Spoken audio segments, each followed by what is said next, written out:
Hallelujah. ನಮ್ಮ ಕರ್ತನಾದ ಯೇಸು ಕ್ರಿಸ್ತನ ನಾಮದಲ್ಲಿ ನಿಮ್ಮೆಲ್ಲರಿಗೂ ಶುಭಗಳು. ಎಚ್ಚರಗೊಂಡಿದ್ದೀರಾ? ಬನ್ನಿ ಹಾಗಾದರೆ ದೇವರ ವಾಕ್ಯ ಧ್ಯಾನಿಸೋಣ. ನೀವು ಭಾರತ ದೇಶದಲ್ಲಿರೋದಾದರೆ ಇದು ಉದಯಕಾಲ, ಇತರ ದೇಶದಲ್ಲಿರೋದಾದರೆ ಮತ್ತೊಂದು ಸಮಯ. ಯಾವುದೇ ಸಮಯವಾಗಿದ್ದರೂ ದೇವರ ಮಾತು ಕೇಳಲು ಎಷ್ಟೋ ಮೇಲಾದದ್ದಾಗಿರುವುದರಿಂದ ಬನ್ನಿರಿ, ಆತನ ಮಾತುಗಳನ್ನು ಧ್ಯಾನಿಸೋಣ. ಪ್ರಾರ್ಥನೆ. ಪರಿಶುದ್ಧ ದೇವರೇ, ನಿಮಗೆ ವಂದನೆಗಳು. ಮತ್ತೊಂದು ಸಾರಿ ನಮ್ಮ ಜೀವಿತಕ್ಕೆ ಅಗತ್ಯವಾಗಿರುವ ಆಧ್ಯಾತ್ಮಿಕ ಸತ್ಯಗಳನ್ನು ನಾವು ಕಲಿತುಕೊಳ್ಳುವಂತೆ ಸಹಾಯ ಮಾಡಿರಿ ಎಂದು ಕ್ರಿಸ್ತನ ನಾಮದಲ್ಲಿ ಬೇಡುತ್ತೇವೆ ತಂದೆಯೇ, ಆಮೇನ್. ಹೌದು ಪ್ರಿಯರೇ, ಎಲ್ಲವೂ ಇವೆಯಾ? ಇಲ್ಲ, ಒಂದಲ್ಲ ಒಂದು ಕೊರತೆ ಯಾವಾಗಲೂ ಇರುತ್ತೆ. ಆದರೆ ಎಷ್ಟೇ ಇದ್ರೂ ನಮ್ಮ ಆಧ್ಯಾತ್ಮಿಕ ಜೀವಿತಕ್ಕೆ ಅಗತ್ಯವಿರುವ ಅತ್ಯಂತ ಪ್ರಾಮುಖ್ಯವಾಗಿರುವಂಥದ್ದು ಒಬ್ಬ ವಿಶ್ವಾಸಿಗೆ ಅದೇನೆಂದರೆ ಹೆಸರಿನಲ್ಲಿಯೇ ಇದೆ ವಿಶ್ವಾಸ. ಯೇಸು ಕ್ರಿಸ್ತನನ್ನು ನಂಬಿದವರಿಗೆ ಮತ್ತೊಂದು ಹೆಸರಿದೆ, ವಿಶ್ವಾಸಿಗಳು ಎಂದು. ವಿಶ್ವಾಸಿಗಳು ಅನ್ನುವಾಗ ಯಾರ ಮೇಲೆ ನೀವು ನಂಬಿಕೆ ಇಡ್ತಾ ಇದ್ದೀರಿ? ದೇವರ ಮೇಲೆ ನಂಬಿಕೆ ಇಡುವಂಥವರಾಗಿದ್ದೀರಿ. ಯಾವ ದೇವರಲ್ಲಿ? ನಿಮ್ಮನ್ನು ಪ್ರಾಣ ಕೊಡುವಂತೆ ಪ್ರೀತಿಸಿ ನಿಮಗೋಸ್ಕರ ಭೂಲೋಕಕ್ಕೆ ಇಳಿದು ಬಂದಿರುವಂತಹ ಆತನ ಇರುವಿಕೆಯನ್ನು, ಆತನು ಸಜೀವನು ಎಂಬ ವಿಷಯವನ್ನು ನಾವು ಅನುಭವಿಸುತ್ತಾ ಕಣ್ಣಿನಿಂದ ನೋಡ್ಲಿಕ್ಕಾಗದೇ ಇದ್ರೂ ಕೂಡ ನಂಬುವುದೇ ವಿಶ್ವಾಸ ಆಗಿದೆ. ಇಬ್ರಿಯರಿಗೆ ಬರೆದ ಪತ್ರಿಕೆ. ನಿಮ್ಮ ನಂಬಿಕೆ ಬೆಳೆಯಬೇಕಾದರೆ ಈ ಪತ್ರಿಕೆ ಓದಿರಿ. ಹೇಗೆ ನಂಬಿಕೆಯ ಮೂಲಕ ಹಳೆ ಒಡಂಬಡಿಕೆಯ ಭಕ್ತರು ಏನೆಲ್ಲಾ ಕಾರ್ಯಗಳನ್ನು ಮಾಡಿದರೆಂದು, ಯೇಸುಕ್ರಿಸ್ತನ ಮರಣ ಪುನರುತ್ಥಾನ ಅವರು ಕಣ್ಣಾರೆ ಕಾಣದಿದ್ದರೂ ಕೇಳದೇ ಇದ್ರೂ ಸಹ ಈ ದಿನ ನಮಗಿರುವಂತೆ ಸಂಪೂರ್ಣವಾದ ಆ ಸುವಾರ್ತೆಯ ಸತ್ಯ ಅವರಿಗೆ ದೊರಕದೇ ಇದ್ರೂ ಒಂದು ಛಾಯೆಯಂತೆ ಅವರು ನಂಬಿಕೆ ಇಟ್ಟರು. ಈ ದಿನ ಯೇಸುಕ್ರಿಸ್ತನ ಜನನ, ಮರಣ ಮತ್ತು ಪುನರುತ್ಥಾನ ಎನ್ನುವಂಥದ್ದು ಚಾರಿತ್ರಾತ್ಮಕವಾದದ್ದೆಂದು ನಾವು ರುಜುವುಗಳ ಸಹಿತವಾಗಿ ನಿರೂಪಿಸಲ್ಪಡ್ತಿದ್ದೇವೆ. ಆತನು ಜನಿಸಿದಂತಹ, ಸಂಚರಿಸಿದಂತಹ, ಶಿಲುಬೆಗೆ ಹಾಕಲ್ಪಟ್ಟಂತಹ ಪಾಲಸ್ತೀನ ದೇಶ, ಇಸ್ರಾಯೇಲ್ ದೇಶ, ಈ ದಿನಕ್ಕೂ ನೀವು ಅಲ್ಲಿಗೆ ಹೋಗುವುದಾದರೆ ಆತನ ಊರಿನ ಹೆಸರುಗಳೇ ಇವೆ. ನಜರೇತು, ಬೆತ್ಲೆಹೇಮು, ಯೆರೂಸಲೇಮು, ಗಲಿಲಾಯ ಸಮುದ್ರ, ಕಪೆರ್ನಹೂಮು.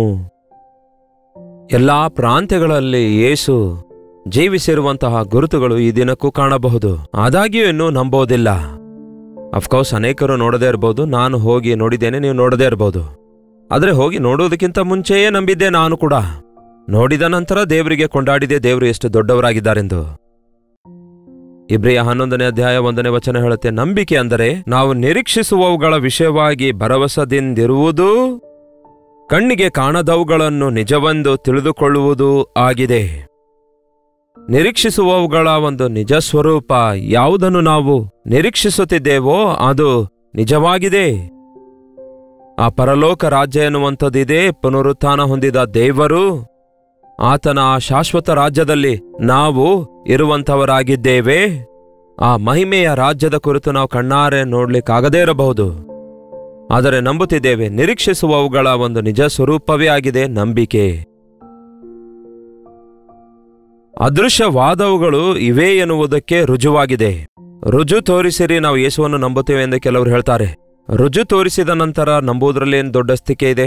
ನಂಬಿಕೆ ಎನ್ನುವಂಥದ್ದು ರುಜುಪಡಿಸದೇ ಇದ್ದರೂ ಸಹ ನೀವು ನಂಬುವಂಥದ್ದಾಗಿದೆ. ಒಂದು ದಿನ ಒಬ್ಬ ಮಗನು ತಾಯಿ ಬಳಿಗೆ ಹೋಗಿ, ಅಮ್ಮ, ನಾನು ನಿನ್ನ ಮಗನಾಗಿದ್ದೇನಾ, ನಿನಗೆ ಹುಟ್ಟಿದೇನಾ, ನೀನು ರುಜುಪಡಿಸಿದ ಹೊರತು ನಂಬೋದಿಲ್ಲ ಎಂದು ಜಗಳವಾಡಿದನಂತೆ. ಎಲ್ಲಿದೆ ನನ್ನ ಬರ್ತ್ ಸರ್ಟಿಫಿಕೇಟ್ ಅಂತ ಕೇಳಿದ್ರೆ, ಮಗನೇ, ಆ ಕಾಲದಲ್ಲಿ ಬರ್ತ್ ಸರ್ಟಿಫಿಕೇಟ್ ಇರಲಿಲ್ಲ.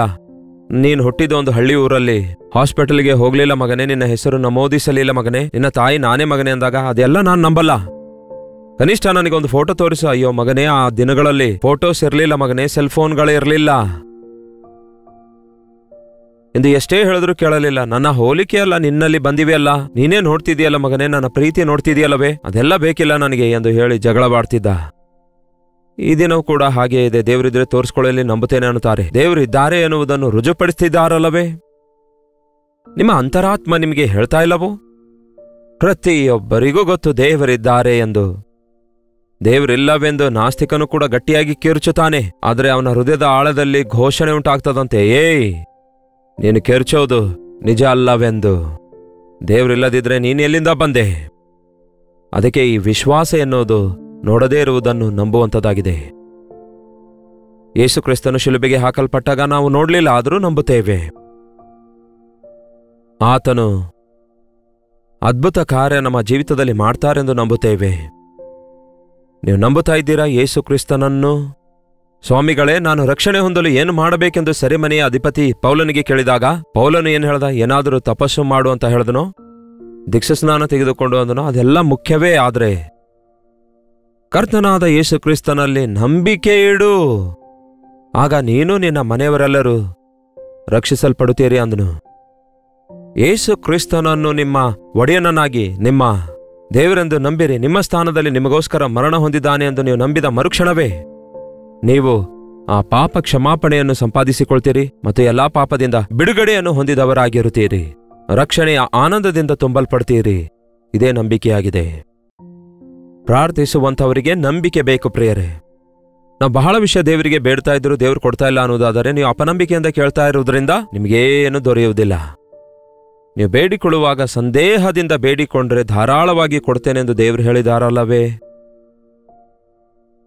ನಿಮ್ಮ ಹೃದಯದಲ್ಲಿ ಸಂದೇಹವಿಲ್ಲದೆ ನೀವು ದೇವರಿಗೆ ಬೇಡಿಕೊಳ್ಳುವಾಗ ನಿಮ್ಮ ಹೃದಯ ತವಕ ದೇವರು ತೀರಿಸುತ್ತಾರೆ.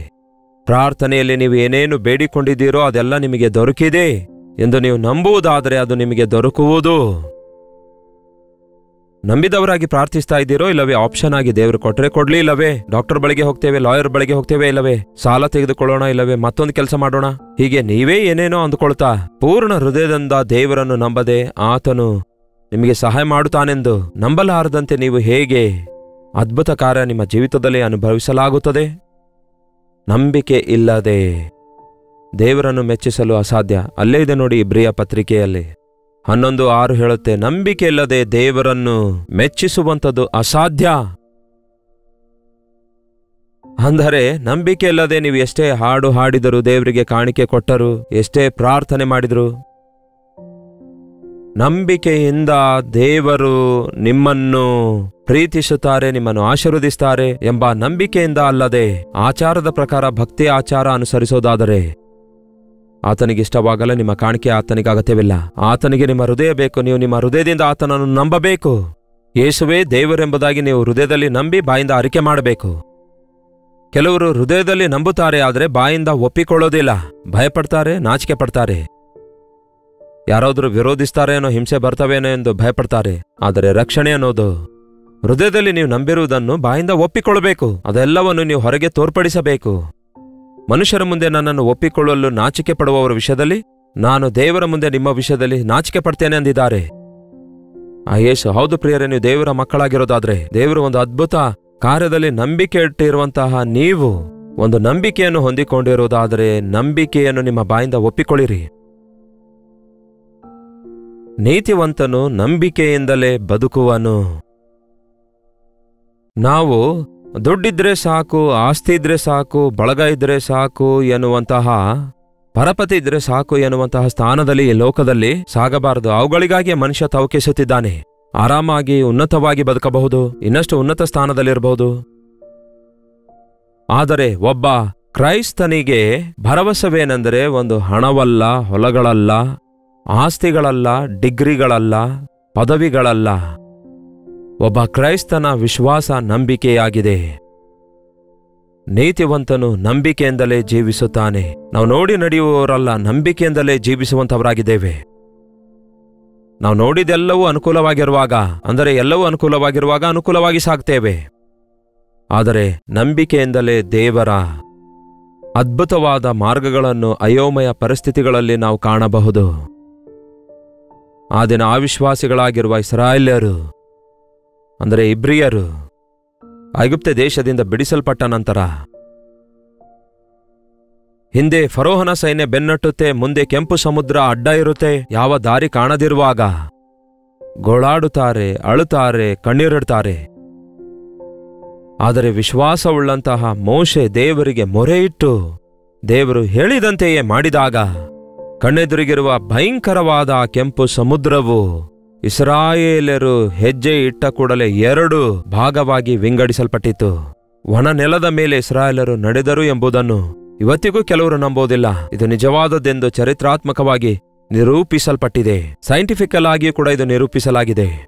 ದೇವರು ಬಲವಾದ ಗಾಳಿಯನ್ನು ಕಳಿಸಿದಾಗ ಆ ಗಾಳಿ ಬೀಸುವ ಸಂದರ್ಭದಲ್ಲಿ ನೀರಿಗೆ ಹೊಡೆಯಿರಿ, ಅದು ಬೇರ್ಪಡುತ್ತೆ. ಅದು ಎಷ್ಟು ಬಲವಾಗಿರುತ್ತೆ ಅದರ ಮೇಲೆ ಆಧಾರವಾಗಿರುತ್ತೆ. ಅಂಥ ದೊಡ್ಡ ಅದ್ಭುತ ಕಾರ್ಯ ಆ ದಿನ ದೇವರು ಮಾಡಿರೋದು ಕೋಇನ್ಸಿಡೆಂಟ್ ಅಲ್ಲ, ಆತನು ಅದ್ಭುತ ಕಾರ್ಯ ಮಾಡಿದ್ರು. ನೀವು ಕೂಡ ನಿಮ್ಮ ಜೀವಿತದಲ್ಲಿ ಅಯೋಮಯವಾಗಿರಬಹುದು. ಹೇಗೆ ಎಂಬ ಆಲೋಚನೆಯೊಂದಿಗಿರಬಹುದೇನೋ. ದುಡ್ಡಿನ ವಿಷಯವಾಗಲಿ, ಹೆಲ್ತ್ ವಿಷಯವಾಗಲಿ, ಎಕ್ಸಾಮ್ಸ್ ವಿಷಯವಾಗಲಿ, ಪ್ರಯಾಣದ ವಿಷಯವಾಗಲಿ, ಒಂದು ಸಮಸ್ಯೆ ಎದುರಿಸುವ ವಿಷಯವಾಗಲಿ, ದೇವರಲ್ಲಿ ನಂಬಿಕೆ ಇಡಿರಿ, ವಿಶ್ವಾಸವಿಡಿರಿ, ಕಳವಳ ಪಡಬೇಡಿರಿ. ನಂಬಿಕೆ ಇಡುವಂಥವನು ಕಳವಳ ಪಡಲ್ಲ. ನಂಬಿಕೆಯುಳ್ಳಂಥವನು ಧೈರ್ಯದಿಂದಿರುತ್ತಾನೆ. ಯಾಕೆಂದರೆ ನಂಬಿಕೆಯ ಮೂಲಕ ನಾವು ಅದ್ಭುತ ಕಾರ್ಯಗಳನ್ನು ನೋಡಬಲ್ಲೆವು.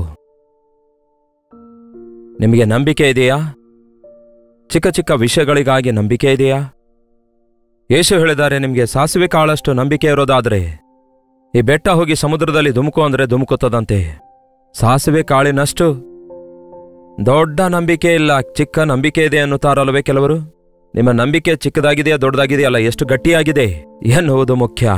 ಸಾಸಿವೆ ಕಾಳು ನೀವು ಕೈಯಲ್ಲಿ ಹಿಡ್ಕೊಂಡು ಅದನ್ನ ಒಡೆದು ನೋಡಿ, ಅದನ್ನ ಒಡೆಯಲಿಕ್ಕಾಗಲ್ಲ, ಗಟ್ಟಿಯಾಗಿರುತ್ತೆ. ಯಾವುದು ಏನೇ ಆಗಲಿ ನಾನು ಈ ನಂಬಿಕೆಯನ್ನು ಬಿಟ್ಟು ಬಿಡುವುದಿಲ್ಲ ಅನ್ನುವಾಗ, ಅದು ದೊಡ್ಡ ವಿಷಯವಾಗಲಿ ಚಿಕ್ಕ ವಿಷಯವಾಗಲಿ, ನಿಮ್ಮ ನಂಬಿಕೆ ದೃಢವಾಗಿರುವಾಗ ನಿಮ್ಮ ನಂಬಿಕೆಯ ಮೂಲಕ ನೀವು ಜಯ ಕಾಣುವವರಾಗಿರ್ತೀರಿ. ನಂಬಿಕೆ ಇಲ್ಲದೆ ದೇವರನ್ನು ಮೆಚ್ಚಿಸಲು ಅಸಾಧ್ಯ. ನಂಬಿಕೆ ಇಲ್ಲದೆ ಈ ಲೋಕದಲ್ಲಿ ಸಮಾಧಾನವಾಗಿ ಬದುಕಲಾರೆವು. ನಂಬಿಕೆ ಇಲ್ಲದಂಥವನು ಅವಿಶ್ವಾಸದೊಂದಿಗೆ ಏನು ತಿನ್ನಬೇಕು, ಏನು ಕುಡಿಯಬೇಕು, ಏನು ಧರಿಸಬೇಕೆಂಬ ಚಿಂತೆಯಲ್ಲಿರುತ್ತಾರೆ ಹೊರತು, ನಂಬಿಕೆ ಇಲ್ಲದಂಥವನು ಭಯದಲ್ಲಿ, ಹೆದರಿಕೆಯಲ್ಲಿ, ಪ್ರತಿ ವಿಷಯದಲ್ಲಿ ಹಿಂಜರಿಯುವವನಾಗಿರ್ತಾನೆ ಹೊರತು ಜಯ ಜೀವಿತ ಕಾಣಲಾರನು. ಆದರೆ ನಂಬಿಕೆಯ ಕಣ್ಣುಳ್ಳಂಥವನು ಯೇಸುವಿನ ಕಡೆಗೆ ದೃಷ್ಟಿಸುತ್ತಾ ಮುಂದೆ ಇರುವ ಓಟವನ್ನು ತಾಳ್ಮೆಯಿಂದ ಓಡುತ್ತಾ ನಂಬಿಕೆಯನ್ನು ಹುಟ್ಟಿಸುವಾತನು, ದೃಷ್ಟಿಸುತ್ತಾ ನಂಬಿಕೆಯ ಧನನಿಧಿ, ನಂಬಿಕೆಯ ಬೊಕ್ಕಸ ಆಗಿರುವ ಕ್ರಿಸ್ತನಲ್ಲಿ ನಂಬಿಕೆ ಇಡುವುದರ ಮೂಲಕ ನೀವು ಪರಿಪೂರ್ಣರಾಗುತ್ತೀರಿ, ನೀವು ಸಂಪೂರ್ಣರಾಗುತ್ತೀರಿ, ನಿಮ್ಮ ಪ್ರತಿ ಅವಶ್ಯಕತೆ ತೀರಿಸಲ್ಪಡುತ್ತೆ. ನಂಬಿಕೆ ದೇವರಲ್ಲಿ ಇಟ್ಟಿರುವಂತಹ ನಂಬಿಕೆ. ನಂಬಿಕೆಯಿಂದಲೇ ಸಮಸ್ತವು ಸಾಧ್ಯವಾಗಿದೆ. ಮನುಷ್ಯರಿಗೆ ಅಸಾಧ್ಯವಾದದ್ದು ದೇವರಿಗೆ ಸಾಧ್ಯವಾಗಿದೆ ಎಂದಿರುವಾಗ, ನಿಮ್ಮ ನಂಬಿಕೆಯೇ ನಿಮ್ಮನ್ನು ರಕ್ಷಿಸುವುದು, ನಿಮ್ಮ ನಂಬಿಕೆಯೇ ನಿಮ್ಮನ್ನು ಸ್ವಸ್ಥಪಡಿಸುವುದು ಎಂದು ಯೇಸು ಆಶೀರ್ವದಿಸಿ ಕಳಿಸಿಕೊಟ್ಟಿದ್ದಾರೆ ತನ್ನ ಬಳಿಗೆ ಬಂದ ರೋಗಿಗಳನ್ನು, ಪಾಪಿಗಳನ್ನು. ನೀವು ದೇವರಲ್ಲಿ ನಂಬಿಕೆ ಇಡಿರಿ. ಯೇಸು ಕ್ರಿಸ್ತನು ಮಾಡಿರುವಂತಹ ಯಜ್ಞದಲ್ಲಿ ನಂಬಿಕೆ ಇಡಿರಿ. ನಿಮ್ಮ ಪ್ರತಿ ಅವಶ್ಯಕತೆ ತೀರಿಸಲ್ಪಡುತ್ತದೆ. ಒಬ್ಬ ವಿಶ್ವಾಸಿ ಯೇಸುವಿನ ಕಡೆಗೆ ನೋಡುತ್ತಿರುವಾಗ ತನ್ನ ಜೀವಿತದಲ್ಲಿ ಅಯೋಮಯ ಪರಿಸ್ಥಿತಿ ಇದ್ದರೂ ಸಹ ಅದ್ಭುತ ನೋಡಬಲ್ಲನು. ಪ್ರಾರ್ಥನೆಯಲ್ಲಿ ದೇವರ ಸನ್ನಿಧಿಯಲ್ಲಿ ಮೊರೆ ಇಡಿರಿ. ಯೇಸು ರೂಪಾಂತರದ ಬೆಟ್ಟದ ಮೇಲೆ ಪ್ರಾರ್ಥನೆ ಮಾಡಿ ಕೆಳಗೆ ಬರೋಷ್ಟೊತ್ತಿಗೆ ಉಳಿದ ಶಿಷ್ಯರೆಲ್ಲರೂ ಒಬ್ಬ ದೆವ್ವ ಹಿಡಿದವನನ್ನು, ಆ ದೆವ್ವ ಅವನಿಂದ ಹೊರದೋಡಿಸುವ ಪ್ರಯತ್ನ ಮಾಡುತ್ತಾ ಇದ್ರು. ಬಹಳಷ್ಟು ಹೊತ್ತಿನವರೆಗೂ ಹೋರಾಡಿದ್ರು. ನಂತರ ಮಗನ ತಂದೆ ಯೇಸುವಿನ ಬಳಿಗೆ ಬಂದು, ಪ್ರಭುವೇ, ಈಗೋ ನನ್ನ ಮಗನು ದೆವ್ವ ಹಿಡಿದು ಪೀಡಿಸಲ್ಪಡ್ತಿದ್ದಾನೆ, ನಿಮ್ಮ ಶಿಷ್ಯರಿಗೆ ಸಹಾಯ ಮಾಡಿರಿ ಎಂದು ಕೇಳಿಕೊಂಡಾಗ ಅವರ ಕೈಲಾಗ್ತಿಲ್ಲ. ಆಗ ಯೇಸು ಹೇಳ್ತಾರೆ, ನನ್ನ ಬಳಿಗೆ ಕರ್ತ, ನೀನು ನಂಬುತ್ತೀಯಾ ಎಂದು ಕೇಳಿದಾಗ ಆ ತಂದೆ ಹೇಳ್ತಾನೆ, ಯೇಸುವಿಗೆ ಹೇಳಿದ ಮಾತೇನು ಗೊತ್ತಾ? ನಾನು ನಂಬುತ್ತೇನೆ ಯೇಸುವೆ, ಅಪನಂಬಿಕೆ ನನ್ನಲ್ಲುಂಟಾಗದಂತೆ ನನಗೆ ಸಹಾಯ ಮಾಡು ಅನ್ನುತ್ತಾನೆ. ಈ ಪ್ರಾರ್ಥನೆ ನಾವು ಕಲಿಯಬೇಕು. ನಿಮಗೆ ನಂಬಿಕೆ ಉಂಟಾಗದೇ ಇರುವಾಗ, ನಿಮ್ಮ ನಂಬಿಕೆ ದೃಢವಾಗಿಲ್ಲದಿರುವಾಗ, ದೇವರೇ ನಾನು ನಂಬುತ್ತಿದ್ದೇನೆ ದೇವರೇ, ಅಪನಂಬಿಕೆ ನನ್ನಲ್ಲುಂಟಾಗದಂತೆ ನನಗೆ ಸಹಾಯ ಮಾಡಿರಿ ಎಂದು ಕರ್ತನಿಗೆ ಬೇಡಿಕೊಳ್ಳುವುದನ್ನು ಕಲಿಯಬೇಕು. ನೀರಿನ ಮೇಲೆ ನಡೆದ ಯೇಸುವನ್ನು ನೋಡಿದ ಪೇತ್ರನು, ಸ್ವಾಮಿ, ಅದು ನೀನೇ ಆಗಿರುವುದಾದರೆ ನಿನ್ನ ಬಳಿಗೆ ನಡೆದು ಬರುವಂತೆ ಹೇಳು ಎಂದು ಕೇಳಿದಾಗ ಬಾ ಅಂದ ಕೂಡಲೇ ನೀರಿನ ಮೇಲೆ ನಡೆದ. ಆದರೆ ಗಾಳಿಯನ್ನು ನೋಡಿ ಭಯಪಟ್ಟು ಮುಳುಗುತ್ತಾನೆ. ಮತ್ತೆ ಮೊರೆ ಇಟ್ಟಾಗ, ಪ್ರಭುವೇ ನನ್ನನ್ನು ಕಾಪಾಡು ಅಂದಾಗ ಯೇಸು ಮತ್ತೆ ಕೈ ಹಿಡಿದು ಮೇಲೆ ಕೆತ್ತುತ್ತಾರೆ. ಆಗ ಯೇಸು ಹೇಳ್ತಾರೆ, ಇನ್ನೆಷ್ಟು ದಿನ ನಾನು ನಿಮ್ಮೊಂದಿಗಿರಲಿ ಅಲ್ಪ ವಿಶ್ವಾಸಿಗಳೇ? ನೀನ್ಯಾಕೆ ಭಯಪಟ್ಟೆ ಗಾಳಿಯನ್ನು ನೋಡಿ? ನೋಡಿ, ನಂಬಿಕೆಯಲ್ಲಿ ಭಯ ಇರಲ್ಲ ಪ್ರಿಯರೇ. ನಂಬಿಕೆ ನಾವು ನೋಡುವುದರ ಮೇಲೆ ಆಧಾರವಾಗಿರಲ್ಲ. ಯೇಸುವನ್ನೇ ನೋಡೋದಾದ್ರೆ ಧೈರ್ಯ ಬರುತ್ತೆ, ಲೋಕವನ್ನು ನೋಡಿದ್ರೆ ಅಧೈರ್ಯ ಉಂಟಾಗುತ್ತೆ. ಇಂದಿನಿಂದ ಪ್ರತಿಯೊಂದು ವಿಷಯದಲ್ಲಿ ನೀವು ಯೇಸುವಿನಲ್ಲಿ ನಂಬಿಕೆ ಇಡೀರಿ.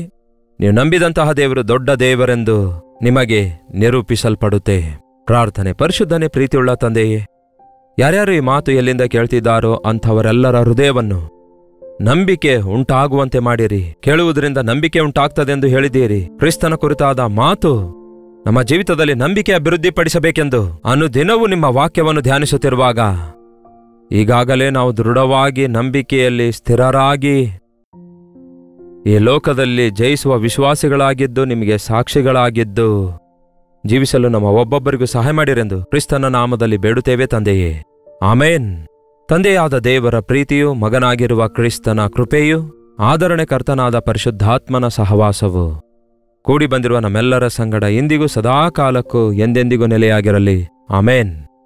ದೇವರಿಗೆ ಸ್ತೋತ್ರ. ನಿಮ್ಮ ಪ್ರಾರ್ಥನಾ ಮನವಿ 8939731313 ನಂಬರ್ಗೆ ಒಂದು ಟೆಕ್ಸ್ಟ್ ಇಲ್ಲವೇ ವಾಯ್ಸ್ ಮೆಸೇಜ್ ಮೂಲಕ ವಾಟ್ಸಪ್ ಕಳಿಸಿರಿ. ನಿಮ್ಮೆಲ್ಲರಿಗೋಸ್ಕರ ನಾವು ಪ್ರಾರ್ಥನೆ ಮಾಡ್ತಿದ್ದೇವೆ. ನೀವು ಪ್ರಾರ್ಥನೆ ಮಾಡಿರಿ, ದೇವರ ಅದ್ಭುತ ಕಾರ್ಯ ಅನುಭವಿಸಿರಿ. ಕರ್ತನ ಚಿತ್ತವಿರುವುದಾದರೆ ಮತ್ತೆ ನಾಳೆ ಇದೇ ಸಮಯದಲ್ಲಿ ಇದೇ ಅನುದಿನದ ಕಾರ್ಯಕ್ರಮದಲ್ಲಿ ಭೇಟಿಯಾಗೋಣ. ಅಲ್ಲಿವರೆಗೂ ದೇವರ ಮಹಾಕೃಪೆ ನಿಮ್ಮೆಲ್ಲರೊಂದಿಗಿರಲಿ.